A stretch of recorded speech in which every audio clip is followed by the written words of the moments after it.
YouTube, what's going on, man? We made it through another weekend, another excellent weekend of football, man. And you know what day we have reserved to talk about it, man. Guess what day it is? Huh? Anybody? Julie, hey, guess what day it is? Oh, come on, I know you can hear me. Mike. What day is it, Mike?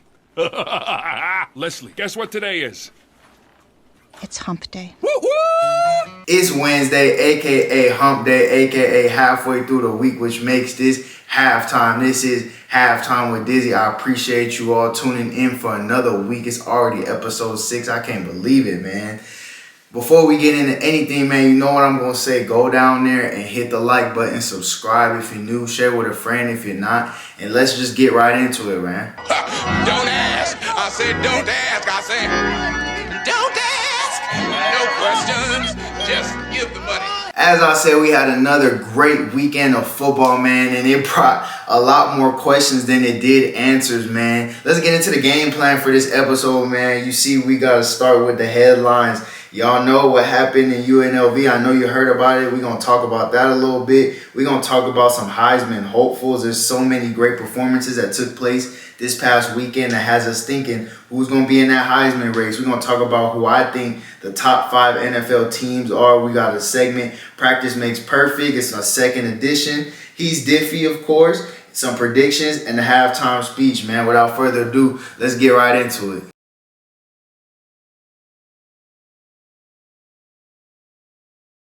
So if you didn't know already, not everything that happens in Vegas stays in Vegas, man. Big time story coming out of Vegas this past weekend about UNLV quarterback Matthew Sluka, who's basically gonna sit out the rest of the season, use his redshirt year, enter the portal, and leave UNLV after leading them to a 3-0 start, man. And this is all over some money, man. All over some money. There's people on Instagram, on Twitter, saying who's right, who's wrong, and quite honestly, I'm kind of like a man at a Diddy party, man. I'm on both sides here. Nah, that's crazy. I see both sides. I see the side of the institution, of the program. I also see the side of the athlete, man. Let's read into the headline a little bit. Eric Olson of AP News wrote, one of the leading authorities on NIL in college athletics said Matthew Sluka's decision to end his season at UNLV after 3 games because of a disagreement over $100,000 could tempt other players to leave their teams during the season to pursue better opportunities, even if they don't have a beef with their current school. Now, again, this is about money.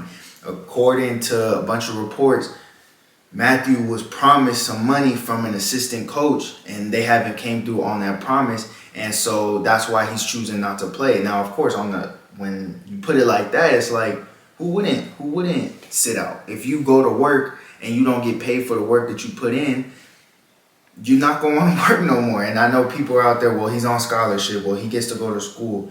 We in a different era now, man. It ain't just about scholarship. It's about the fact that we are putting pretty much our lives on the line when we go out there onto that football field and we play this violent sport. So yeah, we're going to want some sort of compensation, and NIL has allowed us to do that. Shout out Ramogi Huma. But there's more to it than just saying, oh, a promise was made and it wasn't fulfilled. Olson continues and says in this article, Sluka's agent Marcus Cromartie told the Associated Press that his client decided to sit out the rest of the season over a $100,000 NIL payment that was promised by an assistant coach after he agreed to transfer to the Rebels last winter. Here's the key part right here that I'm a little upset about. No written contract was ever put in place, Cromartie said, and efforts to set up a payment plan were unsuccessful. Here's where I'm looking at Matthew like, come on, man. How do you not get a written agreement in place? How do you have an agent and there's no contract or anything like that before you step onto the field? If this is a promise that you know people have made to you, that a coach made to you, put it in writing and let's get it done. If it's just talk, like, hey, man, like, come over, I'll give you $100K if you transfer over. Yeah, obviously he can turn around and be like, oh, well, I was just playing, or I wasn't really serious, or no, we don't have that money. But if you get it written down, if you get it in a contract, then they have no choice but to come through on the end of the bargain, man. So I don't get how you go through winter conditioning, spring ball, fall camp, and you don't have no type of written agreement of what you and this coach decided was going to be the reason for you to transfer over, man. So it's a mess down there in Vegas, which to add on to all the other messes going on, you know, I thought I would talk about this because this was something that was kind of a big headline in the last few days. Let me know what you think in the comments, man. And let's move on, man. We're sticking with college football, but this time we talking about some dogs and some of the highlights of this past weekend, man. We're gonna talk about the Heisman race, man, and I'm gonna tell you the top 3 guys that I have in my Heisman race, man. Now I'm gonna start with this dude who balled out against the number 2 ranked team in the country in Georgia, Jalen Milroe, quarterback for Alabama, man. I wouldn't say he has my vote right now, but I do believe that if the Heisman Trophy were to be given out today, Jalen Milroe will win it, and it's because he's done the best against the best competition. When you look at the other guys in the Heisman race or who you may think deserves it over him, none of them went up against the number 2 ranked team in the nation and did what this man did. 374 passing yards and a passing touchdown with 117 rush yards and 2 touchdowns. Like I said, against the number 2 team in the nation, and that's why his team, Alabama, is now number 1 in the country today in the AP poll, man. And he kind of did some things that you look for in a top-notch quarterback and in a Heisman candidate. Can you go out there and can you slay Goliath? And better yet, can you blow him out? They were blowing him out in the first half. Can you handle adversity? He dealt with adversity in that second half. The Georgia started to climb back, and he said, no, they're not going to win this game. Delivers a bomb to Ryan Williams, who we're going to talk about a little bit later. And that's how they end up winning this game. So I think he's definitely a front runner for the Heisman right now, man. Moving on to who I personally would give the Heisman to, Travis Hunter, man, that boy out of Colorado, just different. He has a D on his jersey, pause. And according to Colorado coaching staff, the coach Deion Sanders, it stands for dog. It could stand for different. It could stand for diabolical. It could stand for whatever it is that you want to say, man, because this dude is just, he's a different dude, man. He's truly someone that you can say might be the best in the country at 2 different positions, on offense and on defense. You can sit there and say he's the best corner in the country. You can sit there and say he's the best wide receiver in the country. And because of that, he should be put into the Heisman race easily. I don't care what Colorado's record ends up being. This dude is just doing things that you wouldn't even think are possible, man. Like, I played a game of football, and to be in that type of shape, to stay healthy, to be able to be that skillful at both positions. It's not like he's just decent at corner but really good at receiver, or really good at corner and decent at wide receiver. Like, he is the best at both, and that says a lot, man. That says a lot about the hard work he's put in, about the talent that he has, and so I think he's easily a front runner for Heisman as well, man. The last one that I have on the list, man, you talk about different. I mean, it don't get much different than this dude right here. Ashton Jeanty out of Boise State, running back, man. He is Boise State football right now. He's the reason why they're successful. He's the reason why they almost beat Oregon. He's the reason why they beat Washington State. Let's look at the numbers he had in both those games. Against Oregon, 25 carries, 192 yards, and 3 touchdowns. Against Washington State, 26 carries, 259 yards, and 4 touchdowns, man. It don't get much. It don't get much different than that, man. Boise State is now ranked. I think they'll end up winning the Mountain West, and they might end up in the college football playoffs because of that. And if they do, it'll be because of Ashton Jeanty and what he's doing, man.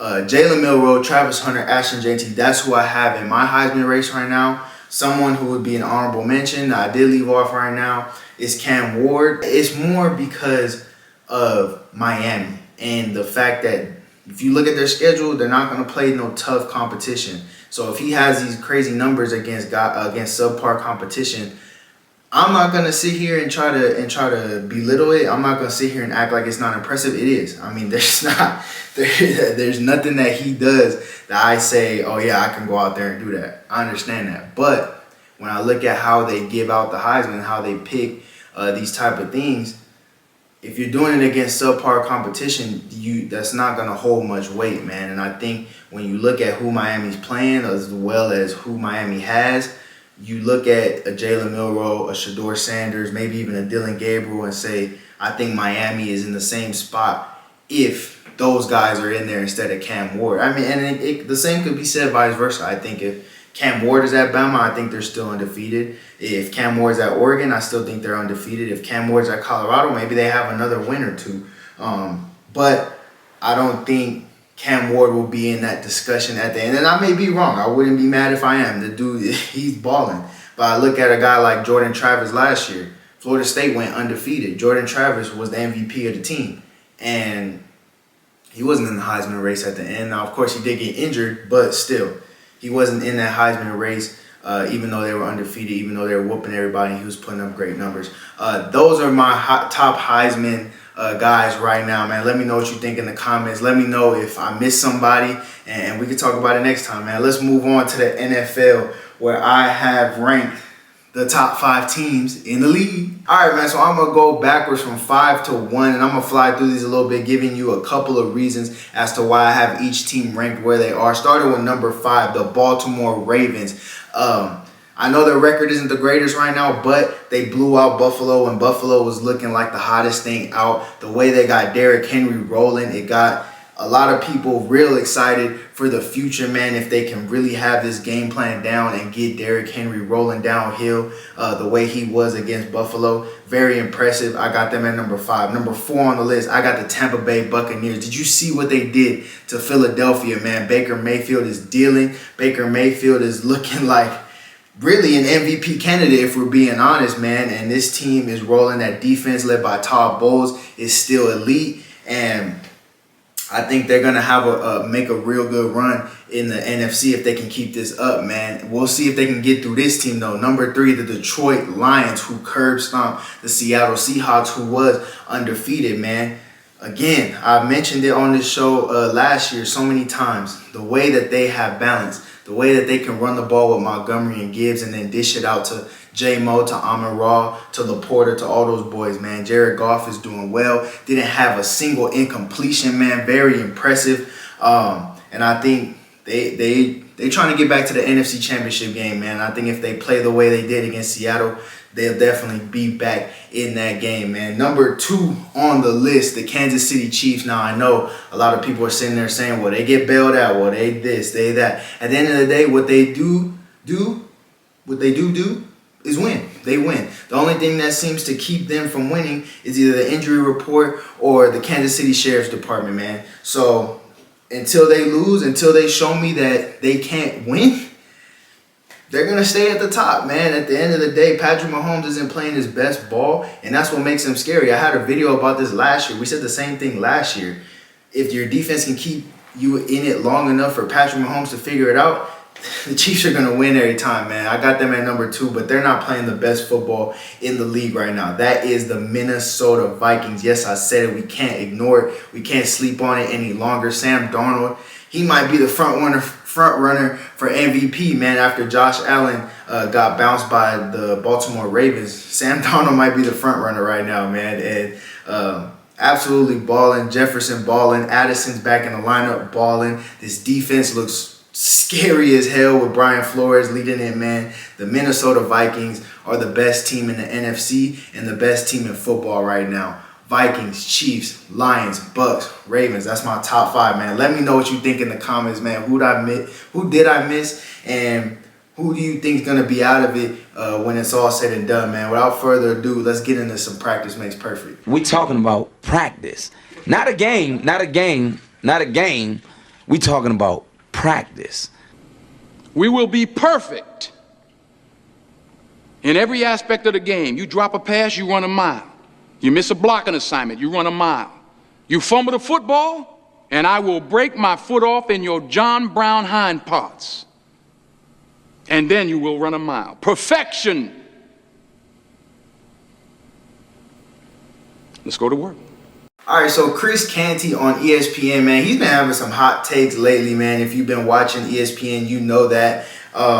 and he has some choice words about Brian Daboll after their loss to the Dallas Cowboys on Thursday, man. Check out what he said. If I were to ask you to describe, let's say, the Giants coach, Brian Daboll, right now, in one word, what would it be? He's toast.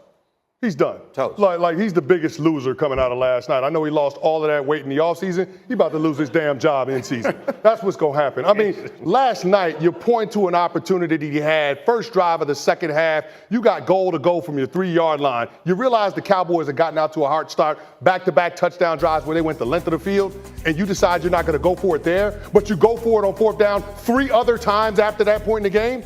That was an inflection point. We always think about game on the line moments at the end in the 4th quarter. That was a game on the line moment. And for a team that hadn't scored a touchdown at home yet this season, that was the opportunity to get in the end zone, and you didn't get it done. Chris, that is on Brian Daboll. All right, so this man is dead wrong, man. And just like I said last time I did this segment, man, Chris Jeanty, I mean, you awesome, man. I would love to do this face-to-face. You'll probably never see this, but if you somehow did see this, I would love to do this face-to-face, man. It would be a dream come true to get on ESPN and to do this in person. But he's dead wrong, man. You're dead wrong here. How quick are we to forget that Brian Daboll, in his first year coaching the New York Giants, took them to the playoffs and coached them to a playoff win over the Vikings on the road with Daniel Jones at quarterback. Daniel Jones' play since then has only gotten worse and regressed.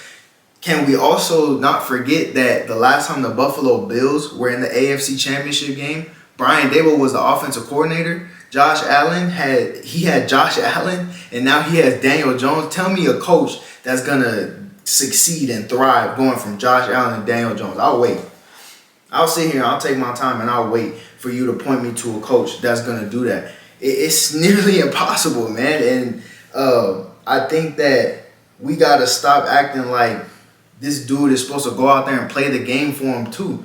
You're talking about the fact that he didn't go for it in the red zone or inside the 5 when they're down, and he goes for a field goal as well. Well, he don't know if his offense is gonna get back down there. Of course, he's gonna take the easy points because 1, you don't know if your offense is going to score a touchdown if you do go for it on 4th down. And 2, you don't know if your offense is going to ever get back down there again. So take the points and let's just hope that Dallas can make a mistake. That's the mindset of it. At the end of the day, Brian Daboll can draw up all the X's and O's, but if Daniel Jones can't deliver, if this offense can't deliver, it doesn't matter. So, again, it's not on him. I don't think so at all. I don't think it's on Brian Daboll. I think he's a damn good coach.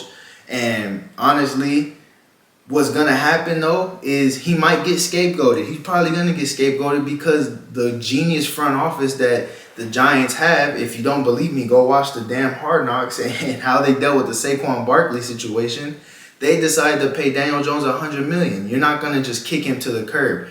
While Daboll is still in power and could still do it, my best advice to him is bench Daniel Jones, start Drew Lock, and show and win a couple games with Drew Lock in order to show that Daniel Jones is the issue, man. If you do that, you save your job. But to sit here and say Brian Daboll is the issue, it is absolutely absurd, man. Let me know what y'all think in the comments, man. You know what time it is. It's time for He's Diffy. You have to be kidding me. That is impossible. That is absolutely impossible what he just did. That may be the greatest catch I've ever seen in my life. It's in the conversation. What? Throws. Oh, what an interception! Oh my gosh! Gino's got the football. They hand off to Tavon. He stutters steps. He cuts by a defender. He takes it across the field at the 35. He's got a wall of blockers. Tavon Austin at the 40. He's at the midfield. He's up the near sideline at the 35. Stutter steps 30, 25. Finally gets pushed out of bounds. Wide open man. Flicked into the end zone by Jerome Simpson. Oh, goodness. He's Diffy, man. The best segment on YouTube, I promise you. First up on the list, Ashton Jeanty, man. I talked about him earlier, man. I already said his numbers. I ain't got to say nothing else. Just watch this, man. Gonna keep it on the ground with Jeanty on 2nd and 10. Look at him bounce off tacklers. Jeanty with some room. Jeanty has the speed. You call it long speed. We call it a touchdown. Here's Jeanty, patient running, breaks the tackle, picks up the first down, and he's in for the touchdown. Derrick. Ashton, Jeanty, part of that identity this year as he bounces off one tackler, stiff arms another. First down, and Jeanty turning on the Jets. Great pass protection. Jeanty breaking a tackle with that stiff arm, takes a little stutter step, picks up a first down, cuts it back inside. Ashton Jeanty trying to turn on the gas, spinning into the end zone. My goodness, are you serious? Y'all see what I see, right? Y'all see that, right? Okay, I ain't gotta say nothing else. Ashton Jeanty, #1 on the list. First person to be on He's Diffie twice, and for good damn reason. My boy Colton told me weeks ago I should have put that he should be on He's Diffie every week, man. And I'm sorry I didn't listen to you. He's on there again, man. Next up on the list, Ryan Williams, wide receiver for Alabama. 6 receptions, 177 yards, 1 touchdown, including the 75-yard touchdown that put Bama ahead of Georgia at the end of the game, man. It's not just those numbers. Even though they're crazy, and even though if a receiver put up a stat line, that's a damn good game every single time. It's not just that. It's the fact that this dude is 17 years old. 17 years old. I was a senior in high school at 17 years old. Man, the fact that he is this good at 17 is real scary. He's arguably one of the best, if not the best, wide receivers in the game right now. And he is a big part as to why Jalen Milroe looks so good and why Bama is ranked #1 right now, man. So with him being this young, even with him being this young, he probably could go into the draft and be a first-round pick right now if he was allowed to. And again, that just makes it scary for the years to come, man. Ryan Williams, straight dog, straight different, man. Last on the list, Derrick Henry, man. I talked about him earlier. 24 carries, 199 yards, 2 total touchdowns, man. This is what Baltimore brought him in to do, man. This is what they wanted. Keep Lamar's legs fresh and let this man go to work, man. And I think it's scary because it'll really tap into Baltimore's true potential, man, as an offense. Because now every time you line up in that I formation, which they love to do now, teams are going to stack the box because they don't want Derrick Henry to run for 200. What does that open up? Play action pass game as well as fake the handoff, and now you got Lamar bootlegging out onto the edge where not a lot of people can tackle him, man. I think this is a scary offense, and I think Derrick Henry is a big reason why, man. Ashton Jeanty, Ryan Williams, Derrick Henry, those are the guys that were different this past weekend, man. Let's get into some predictions. One thing.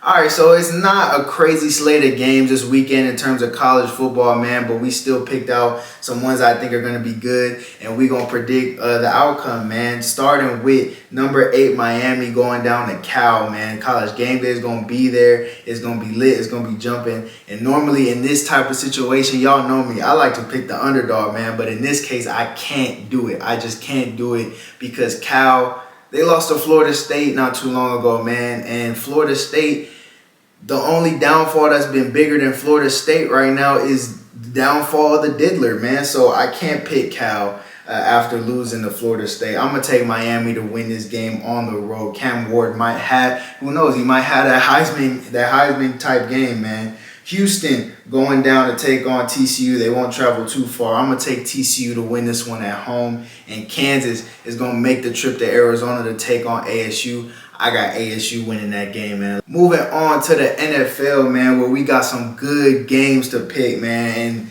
honestly, man, these are hard to pick. These are real hard to pick, man. Starting with the Bucs going down to Atlanta to take on the Falcons. I think this is going to be a really good game. You got two teams that are rolling right now. You got the Falcons who keep getting late wins. You got the Bucs who are blowing people out. I'm going to take the Bucs to win this game, man. I think that defense is going to get to Kirk Cousins a little bit, and I think Baker Mayfield's going to stay in the groove that he's in, man. Give me the Bucs on the road. Next, the Bills heading down to Houston to take on the Texans, man. Y'all know how big I am on the Texans. I'm going to take them to win this game at home, man. I think that the Bills, they show some gaps. They show some holes that they have on their team. Now, of course, they're battling injury, But still, that can be a gap, that can be a hole that somebody else exploits, and I think Houston will do just that. Next one, man, Cowboys heading down to Pittsburgh to take on the Steelers, man. Another tough one to pick, but I think looking at some of the injuries that Dallas has, I think the Steelers are going to be able to squeak this one out, man. I think that defense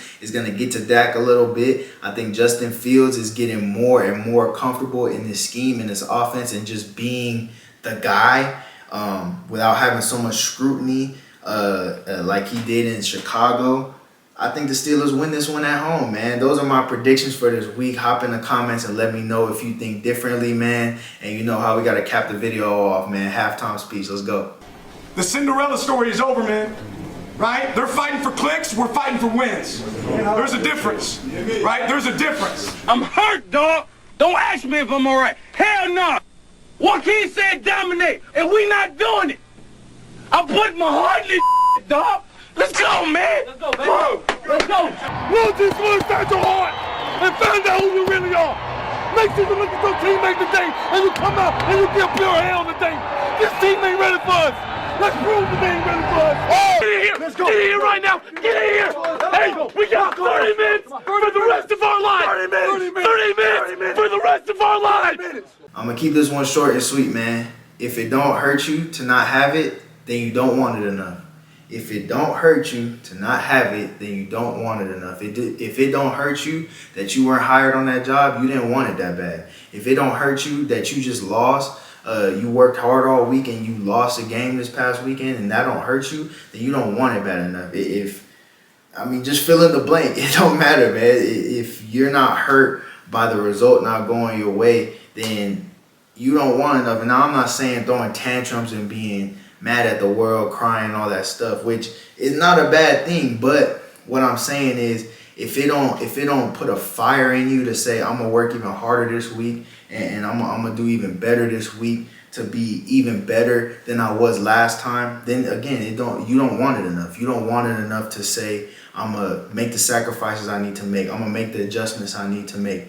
And that's just a simple reality check that we gotta have with ourselves sometimes, man. So look at yourself in the mirror, sit there and say, how bad do I want it? And if you want it bad enough, go out there and get it, man. I appreciate you all tuning in once again, man. Again, leave a like, subscribe if you're new, share with a friend if you're not, and just stay tuned. I have another video for you real soon.